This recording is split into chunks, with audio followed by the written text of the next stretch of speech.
Welcome to the Business of Apparel podcast. This is the place to learn how to start and scale your own apparel brand and fill it with loyal customers for years to come. I'm your host, Rachel Erickson, owner and CEO of Unmarked Street, and I can't wait to share this episode with you. Welcome back to the Business of Apparel podcast, where today I am going to be breaking it back down to the basics. Let's just talk today about how do you start an apparel brand?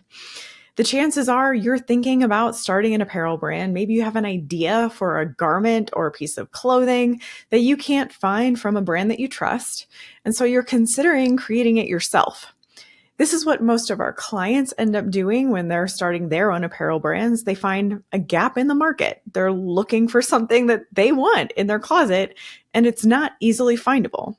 So they consider making it themselves. How can I actually put this piece out into the market? If I need it, I know a lot of other people might need it.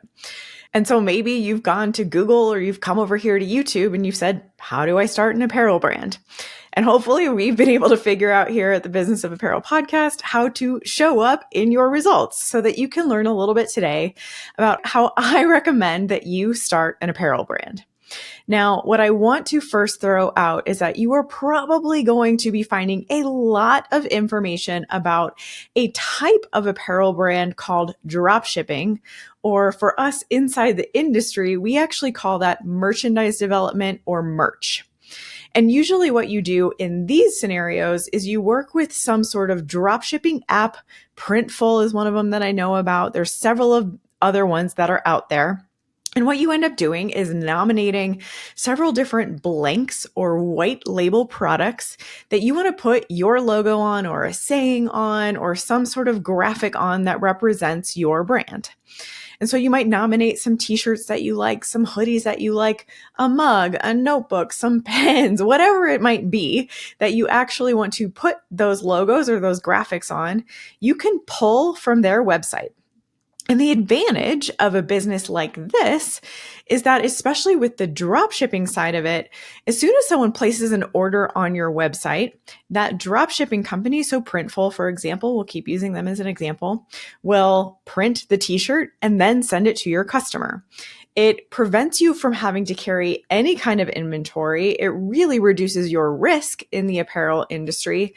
One of the issues, though, that we see with drop shipping is usually low quality goods. And so I really recommend that if that's the kind of apparel brand that you want to develop, that you go ahead and order some of the items yourself, check out the quality, check out the sewing, check out the fit, make sure that you're happy sending that item to your customer, make sure you're checking out the quality of the printing itself or the embroidery or whatever it is that you're having actually printed onto the goods. Make sure that it's clear, make sure it looks really nice. Those are the kinds of things that you want to be doing up front. Now, these kinds of brands can be really lucrative. You can start a brand like this without very much money. Some people are saying you can start it with no money. And so while drop shipping could be a really great way for you to start a brand, or if that's the kind of brand that you're looking to build, it can be a great way to learn information and Googling and going to YouTube and finding all of these different videos that are out there talking about how to start these kinds of brands.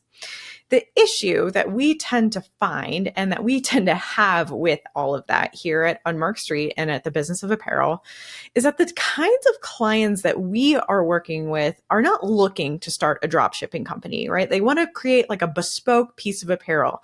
They want to create something custom, brand new, something that hasn't really been out in the market before, or it's in a color that they really want, or it's in a fit that they don't believe is quite right with any other brand that they research. And so instead of doing drop shipping, they want to create something from scratch. They have an idea in their head. They want to sketch it on paper. They want to get it into a tech pack and work with a manufacturing facility who can then make them their own clothes.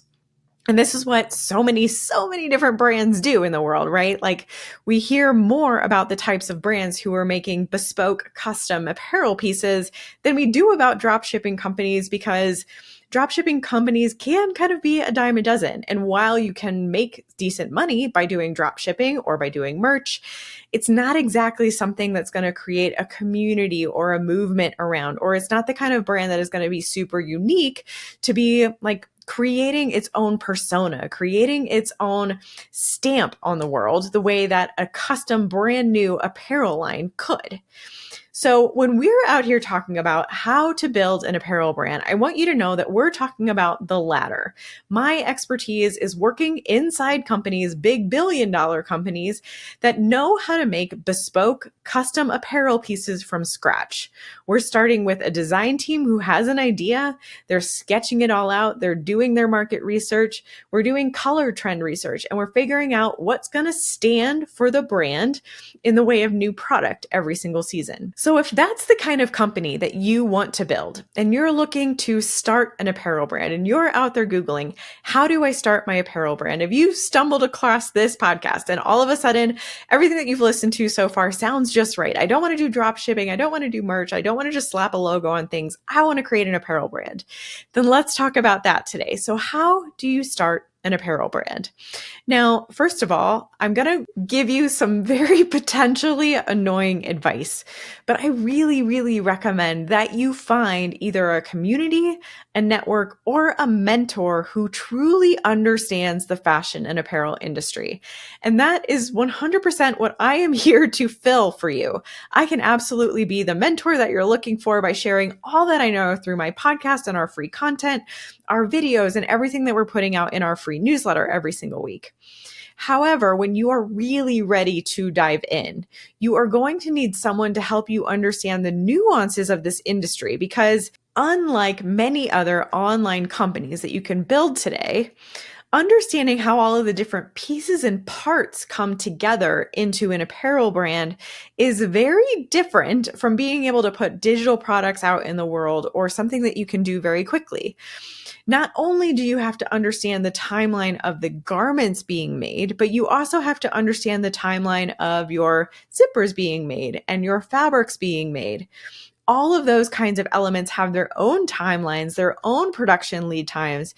And so understanding how all of that comes together to make a single garment or a production run of garments can be really, really tricky. Getting in the room with the right people, networking at the right trade shows, finding the right community, being able to talk to the right manufacturers, the right factories, the right suppliers, the right fabric mills. All of those things are going to be a lot easier if you have someone on your side who can help make introductions and help you understand how it all works. Now, once you find that person who's going to help hold your hand, help get you into the industry, help you start to build those relationships, there are a couple of key things that I want you to do first. Number one, I want you to understand how much money you have to spend on your apparel brand. How much money have you saved so far to go into an apparel brand? Have you saved $10,000? Have you saved $1 million? Do you think you could raise $20 million? What's that number? Because that number is really going to dictate how you're going to move forward from here.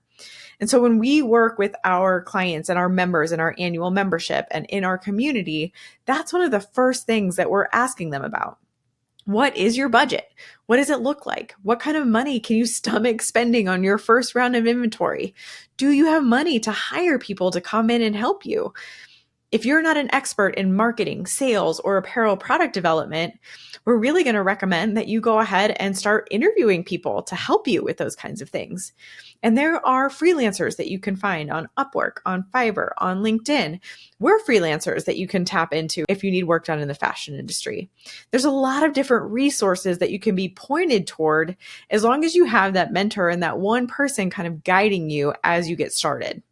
The other thing that I want you to do is, just like any other small business, is to claim your name. I want you to go out to every single social media platform that you think you are going to want to be on ever. If you don't think you're going to be on Facebook right now, but maybe a year from now you will, or if you don't think LinkedIn is the most important thing for you right now, but it could be down the line, I want you to go to all of those social media platforms and claim your business name. Are you sick of being stuck on the sidelines of the apparel industry and you just want to be put in the game? Then join our 100% free workshop, Secrets Behind Billion-Dollar Apparel Brands, and learn the strategies, tactics, and secrets used by the most successful companies in the world. We'll cover everything from setting your brand standards to big brand line planning and executive level processes. In this workshop, you're going to learn how to name your target customer, rationalize your line, calculate product margins, roll up your revenue, and see potential profits while figuring out how to build a unique calendar for your brand. You're going to learn that and so much more. Are you ready to take your apparel business to the next level? Sign up today and use code PODCAST for a 10% discount on the full Business of Apparel online course or any of our mini courses after the workshop. Visit www.thebusinessofapparel.com/secrets to register. Don't miss out. Now, this also goes hand in hand with buying a website domain. And this can be a very tricky part of starting your business. I know that when I started Unmarked Street, I got really lucky. So I came up with the name Unmarked Street. It comes from Dr. Seuss's "Oh, the Places You'll Go." There is a page in there that says, "You will come to a place where the streets are not marked. Sometimes they're lighted, but mostly they're darked." And that just, when I read that line, I was going back through a bunch of like kids' books, trying to figure out like some sort of clever, interesting name to put on my company. And when I read that, it just spoke to me, and that like, that is where I feel like so many brand owners are. That is exactly where I felt like I was in my business at that time. I was at that unmarked street. And so that's what I named my company. Now, I was lucky because not a lot of other people had that as a company name. I think there is a volunteer organization in South or Central America somewhere that actually has the same Unmarked Street name, but we can't really confuse each other with each other, right? Like a volunteer organization in South or Central America versus an apparel consulting company in the United States are two very different entities. And so when we're going to claim our name, we're not really butting heads against each other. There's nothing that's really causing us to claim that one is right over the other, right? And so when I went to find a domain and when I went to claim my name on all of the social media platforms, it was there for me. But if you are going to be claiming something, or you're going to be naming your company something that's a little more generic or something that isn't quite so out there, you might find that you need to be zhuzhing your company name or coming up with alternative company names that you're happy with in order to be able to get the website domain and get all of the social media handles that you are going to need. Once you have done those two things, you feel like you've claimed your name, you know what your company name is going to be, you've got a website domain purchased, you've got your handles all claimed on all the social media platforms that you think you will ever use. You've put your budget aside, you know how much money you're willing to put into this company. Then we are going into some big business planning. And I did this when I started my company, and I wasn't prepared for it. My husband looked at me and he basically said, "You're going to have to write a business plan if we're going to really take this risk together." I was leaving my corporate job. I was leaving behind a very good salary to start this venture. And I felt like I had everything in my head. I was going to figure it out. And he was like, "I need to see it on paper." And it was the smartest thing. You could say that that's harsh all you want, but it was the smartest thing that anybody told me when I was starting my business. It has to go on paper. And it's not so much that you have to be able to prove to somebody with that piece of paper, like, "Look, here's my business plan." It's more about going through the exercise of figuring out all of the different details of your business through that template that you're going to get when you go to write your business plan. So I went to score.org, which is a fantastic resource for anybody looking to start a small business. Score.org had a business plan template that I downloaded. It prompted me to start looking at finances. It prompted me to start considering, what did my marketing look like? What does sales look like? What were my SWOT analyses against all of my different competitors who were out there? How did I see all of that coming together into a business? What kind of money did I want to make? What kind of people did I want to hire? None of that came really to life until I put it down into that business plan template. And so that's why it was one of the smartest things, because it really started to make me think about my business as a business. And you need to do the same if you're looking to start an apparel brand. We want to start thinking about you as a company today. You're not just a fashion friend, or you're not a startup brand owner. You are the CEO of a company as soon as you claim that for yourself. And so we want to help you start building that from the beginning, and it all starts with a business plan. One of the first things you're going to do in your business plan is name your target customer. You need to know who you're selling to. You need to know who you're marketing to. You need to know who you're making product for. You need to define that person. From there are many, many other aspects that we want to help you build into your business plan.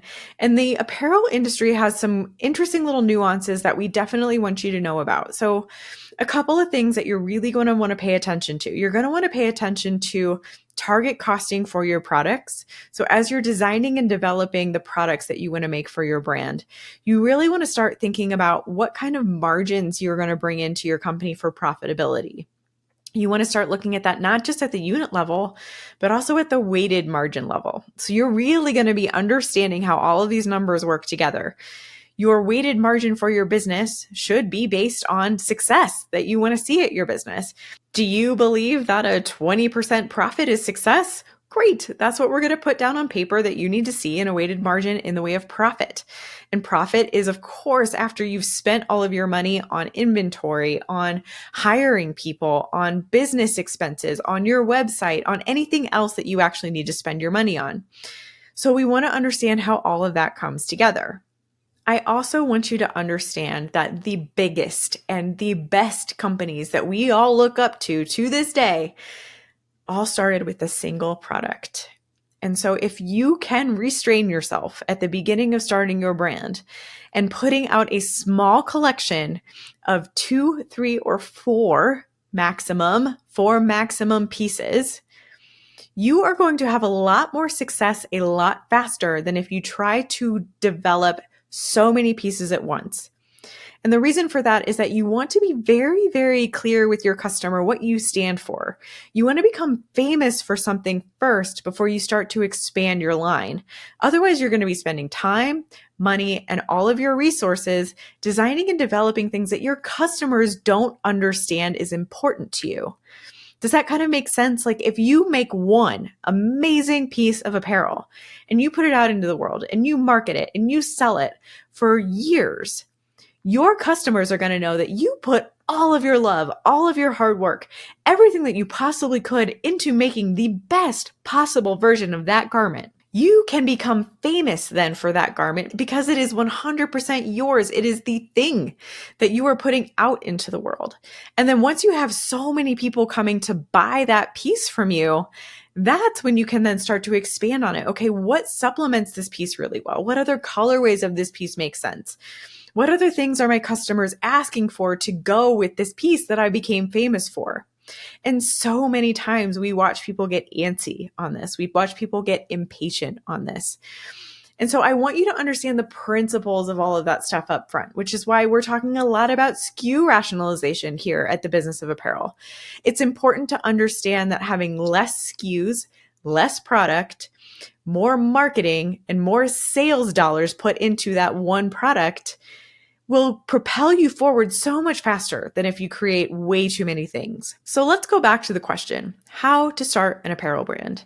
Number 1, start reaching out to people as much as you can who are in the industry who can help you learn a little bit about where to go, who to meet, how to network, what trade shows could be helpful for you. Start to engage with those people. They could be total strangers to you. You could be from a totally different industry and you want to learn about fashion.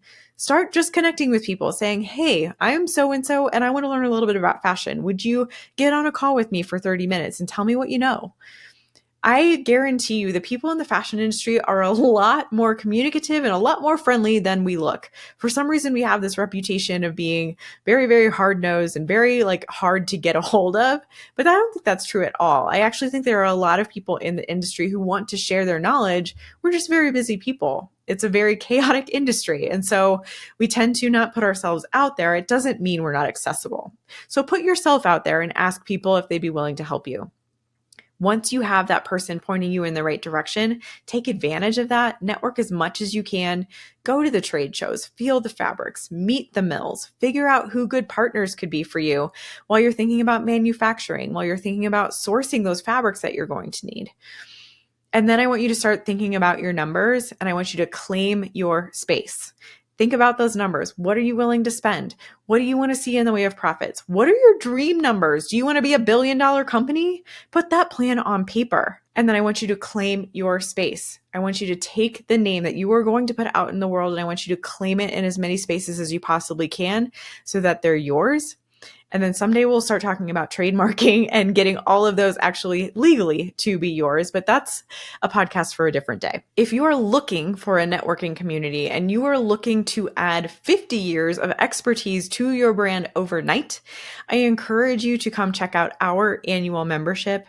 Wherever you are listening to this, I want you to go over to Instagram and I want you to find me, Business of Apparel. That's our name. It's all one word, all lowercase, at Business of Apparel. And I want you to DM me the word CEO. Okay, it's an acronym. I want you to DM me the acronym CEO. And we're going to send you some information about the community that we have that is growing right now, where we are trying to share as much information and pointing everybody in the right direction as much as possible as they're starting their brands. Come be a part of this community that is going to be setting up their companies right from the beginning. So instead of getting 5 years down the road and then realizing that you need to set standard operating procedures and you need to start hiring and you need to look at your finances, we're going to help you do that all up front so that you can just then go and have fun from there. That is really our goal. I started this annual membership because we were starting to see so many different apparel brands shut down. On Instagram, I feel like every single week I see another brand that I've been following shut down because their financial situation isn't what they needed it to be. And we keep looking at each other over here at the Business of Apparel like we could have helped them. If they would have just been a member of our community, if they would have been learning from the types of information that we have to share, we could have helped them survive. And so that's what we want to be putting out into the world. We want to make sure that you not just survive, but thrive in this industry. This is the time to be building something for you. And so when you are ready to start your apparel brand, I want you again to go to Instagram at Business of Apparel. You can DM me the acronym CEO and I'll send you all the information. We cannot wait to see what you're going to build. Have a great week and I'll see you next time. Thank you so much for listening to the Business of Apparel podcast. I would so appreciate hearing your thoughts on the show. And if you know someone who could benefit from it, please share it with them. My biggest desire is to help other apparel professionals understand the nuances of our industry so we can all work toward making better product for a better world. If you would like to connect further, I'd love to invite you to send me a message through my website, thebusinessofapparel.com, where I do weekly trainings through my YouTube video channel, a weekly newsletter, blog articles, and so many more resources to help you start and scale a profitable apparel brand. This podcast is produced by Box 7 Media, who I cannot speak highly enough of. If you're looking to start your own podcast, you can reach out to Jeremy at Box 7 Media on LinkedIn anytime.